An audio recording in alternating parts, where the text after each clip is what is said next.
Welcome to my channel. నేను మీ భవాని. ఈరోజు వీడియోలో ఒక మంచి రెసిపీ చూపించబోతున్నాను. సాఫ్ట్ మైసూర్ పాక్.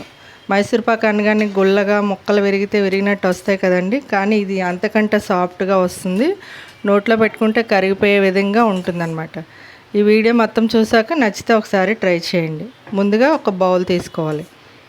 1 కప్పు శనగపిండి వేసుకోవాలి. నెక్స్ట్ పావు కప్పు వేసుకోవాలి. నేను ఇది జల్లించేసానండి, ఖచ్చితంగా జల్లించి వేసుకోవాలన్నమాట. ఇది పక్కన పెట్టేసుకొని ఇప్పుడు పంచదార 1 కప్పుకి 2 కప్పులు పంచదార వేసుకోవాలి. 1 కప్పు శనగపిండి ఖచ్చితంగా 2 కప్పులు పడుతుందండి. ఇప్పుడు 1/2 కప్పు వాటర్ వేసుకోవాలి. ఇప్పుడు నెక్స్ట్ ఇంకో కళాయి పెట్టుకొని 1 కప్పు రిఫైండ్ ఆయిల్ వేసుకోవాలి. నెక్స్ట్ 1 కప్పు నెయ్యి వేసుకోవాలి. నెయ్యి నూనె కలిపి వేసుకోవచ్చు, లేదంటే డాల్డా వేసుకోవచ్చు. ఖచ్చితంగా నూనె కూడా వేసుకోవచ్చు అండి, 2 కప్పులు. ఇది ఒక పక్క మరుగుతూ ఉంటుంది, ఒక పక్క పాకం కరగనివ్వాలి. ఇప్పుడు పాకం కలుపుతూ కరిగించాలండి. ఇది పంచదార అంతా కరిగే వరకు కలుపుతూ ఉండాలన్నమాట. పాకం బేగనే వచ్చేస్తుందండి. ఇప్పుడు ఇలా చేతితో పట్టుకొని చూస్తే తీగలాగా రావాలి. ఇప్పుడు మీకు చూపిస్తున్నాను చూడండి. ఇలా దగ్గరగా పట్టుకుంటే ఇలా తీగ ఫామ్ అవుతుంది కదా, ఇలా రావాలన్నమాట. ఇప్పుడు ఇలా వచ్చిన తర్వాత శనగపిండి జల్లించుకొని ఉంచుకున్నాం కదా, అది వేసేసుకోవాలి. ఇలా జల్లించి వేసేసుకోవడం వల్ల మనకి ఎక్కడ ఉండలు లేకుండా వస్తుందండి. ఇలా ఉండలు లేకుండా కలిపేసుకొని 1 నిమిషం ఉడకనివ్వాలన్నమాట. పిండి అనేది ఉడుకుతుందండి, లేదంటే పచ్చివాసన వస్తుంది. 1 నిమిషం ఉడికిన తర్వాత పక్కన ఈ పాటికి ఆయిల్ బాగా వేడిగా మరగనివ్వాలండి. మరుగుతున్న ఆయిల్ తీసి ఇందులో వేస్తూ ఉండాలి.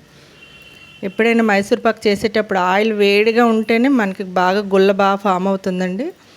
అలా వేస్తూ ఉండాలి, కలుపుతూ ఉండాలి. ఇలా మొత్తం పిండి అంతా ఆయిల్ అబ్జర్వ్ చేసుకుంటుంది. మళ్ళీ నెక్స్ట్ వేస్తూ ఉండాలి. చూడండి, వేడిగా ఉండడం వల్ల ఎంత చక్కగా మనకి తెలుస్తుంది, గుల్లగా వస్తుంది కదా. ఇలా కలుపుతున్నాను, వేస్తున్నాను, అలా వేస్తూనే ఉన్నానండి. ఒక్కొక్కసారి కొద్దిగా ఆయిల్ మిగిలిపోవచ్చు, చెప్పలేం, పిండిని బట్టి ఉంటుంది. అందువల్ల 2 కప్పులు వేసుకోవాలన్నమాట. ఇప్పుడు లాస్ట్ అండ్ ఫైనల్గా వేసేసానండి. మొత్తం అంతా వేసేసి, నేను ఎందుకంటే సాఫ్ట్ మైసూర్ పాక్ చేస్తున్నాను కదా, అందుకని మొత్తం అంతా వేసేసాను. చూడండి, చక్కగా గుల్లలా ఫామ్ అయ్యి పైకి పొంగుతుంది కదా. ఇది లాస్ట్ ఫైనల్గా అయిపోయిందని తెలియడానికి పైకి రిలీజ్ అయిపోతుందండి. మనకి ఆయిల్ అనేది రిలీజ్ అయిపోతుంది, చూసారా. ఇప్పుడు నేను ఒక ట్రై తీసుకొని ఇందులో బటర్ పేపర్ వేసి వదిలేసానండి. ఇప్పుడు ఇందులో వేసేసుకోవాలి. మీరు ఒక స్టీల్ గిన్నె ఉన్నది ఏది ఉన్నా ఆయిల్ అప్లై చేసి మీరు ఇలా వేసేసుకున్నారనుకోండి, చల్లారాక ఇప్పుడు కొద్దిగా ఘాట్లు పెట్టేసుకోవాలన్నమాట.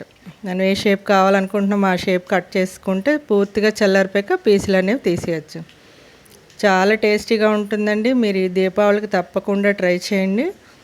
ఈ సాఫ్ట్ మైసూర్ పాక్ మీకు నచ్చినట్టయితే ఈ వీడియో లైక్ చేయండి, షేర్ చేయండి. మరిన్ని వీడియోస్ కోసం మా ఛానల్ సబ్స్క్రైబ్ చేయండి.